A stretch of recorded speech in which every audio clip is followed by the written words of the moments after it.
కేరళ ఎలక్షన్లలో కాంగ్రెస్ జెండా ఎగిరింది. మన పార్టీ లీడరే సీఎం సీట్లో కూసోబోతున్నాడు అని హ్యాండ్ పార్టీ లీడర్లంతా బ్యాండ్ సప్పుడుతోని సంబరాలు చేసుకున్నారు.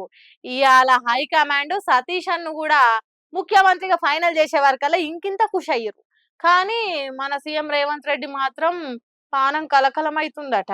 అగో, కేరళకి కొత్త సీఎం వస్తే తెలంగాణ సీఎంకి ఏంది పంచాది అంటే పాపం సొంత రాష్ట్రం తెలంగాణలో దాక్కుతున్న ఎదురు దెబ్బలు జాలవన్నట్టు కేరళం ముచ్చట్ల కూడా వేసిన లెక్కలు కింద మీద ఈ అంచనాలు ఇంచు కూడా నిజంగాక కొత్త షాకు దాకిందట సీఎం రేవంత్ రెడ్డికి. కేరళం సీఎంగా సతీష్ అన్ను కాంగ్రెస్ హైకమాండ్ ఫైనల్ చేసే వరకల్లా కళ్ళు తిరిగినంత పనైందట రేవంత్ రెడ్డికి. అగో సతీష్ అని కేరళకి ముఖ్యమంత్రి అయితే తెలంగాణ ముఖ్యమంత్రి రేవంత్ రెడ్డికి ఎదురు దెబ్బ ఎట్లయితుందని అంటే అదేడు అసలు ముచ్చట. కేరళంకు కేసీ వేణుగోపాల్ సీఎం కావాలని మస్తు ఆరాటపడ్డాడట రేవంత్ రెడ్డి. అందుకే ఆ రాష్ట్రంలో బిగ్ టీవీ బ్రాంచ్ తెరిచి సపోర్ట్ ఇచ్చుడే కాకుండా సరిపోని ఎలచ్చల ఖర్చులు కూడా పంపిండని గట్టిగానే వస్తున్నది.